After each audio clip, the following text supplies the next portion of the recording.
Saudi अरब ने पाकिस्तान के ग्वादर बंदरगाह में 10 अरब डॉलर की तेल रिफाइनरी नहीं बनाने का फैसला सुना दिया है।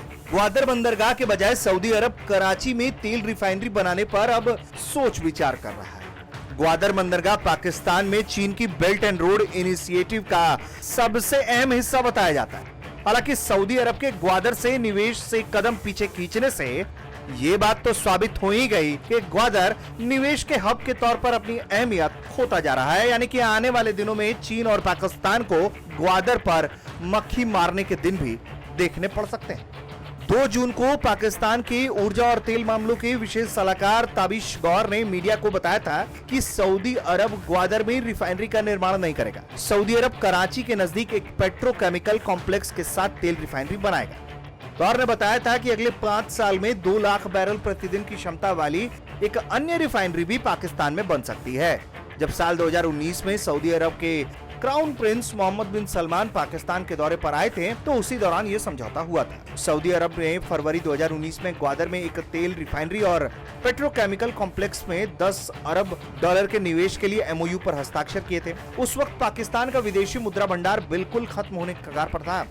पेट्रोलियम सेक्टर में पाकिस्तान के एक अधिकारी ने निक्केई एशिया से नाम ना बताने की शर्त पर कहा है कि ग्वादर में मेगा ऑयल रिफाइनरी कभी बहुत सुलभ था ही नहीं। उन्होंने कहा कि बिना पाइपलाइन के ग्वादर से रोड के जरिए टैंकर में तेल भेजना बहुत महंगा साबित होगा। ग्वादर में आधारभूत ढांचे को देखते हुए ऐसा लगता है कि वहां तेल रिफाइनरी अगले 15 सालों में भी नहीं संभव है। पाकिस्तानी ऊर्जा क्षेत्र में निवेश के लिए रूस से भी बात कर रहा है। इसीलिए भी अब कहा जा रहा है कि सऊदी अरब ने अपना इरादा बदला होगा। हालांकि रूसी कंपनी का ये वादा अब तक जमीन पर नहीं उतरा है, लेकिन रूस ने कहा है कि वो पाकिस्तान को सऊदी अरब के निवेश का विकल्प मुहैया कराएगी। इसी वजह से भी शायद सऊदी अरब ने अपना फैसला बदल लिया। कई विशेषज्ञों का यह भी मानना है कि ग्वादर में तेल रिफाइनरी आधारभूत ढांचा की बदहाली और सुरक्षा चिंताओं के कारण बहुत मुश्किल है। सऊदी के इस फैसले को लेकर कहा जा रहा है कि ग्वादर की छवि के लिए भी यह बहुत बड़ा झटका है। फरवरी 2020 में Gwadar smart port city master plan launch किया गया।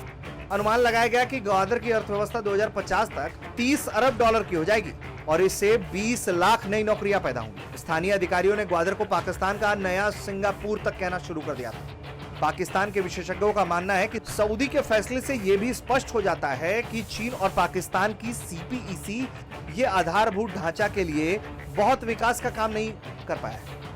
कहा जा रहा है कि उत्तरी पाकिस्तान को सड़क और रेलवे से जोड़े बिना विकास की राह ठहरी ही रहेगी। यानी कि कुल मिलाकर ग्वादर का बंटाधार होना अब तय है। ब्यूरो रिपोर्ट, भारत तक।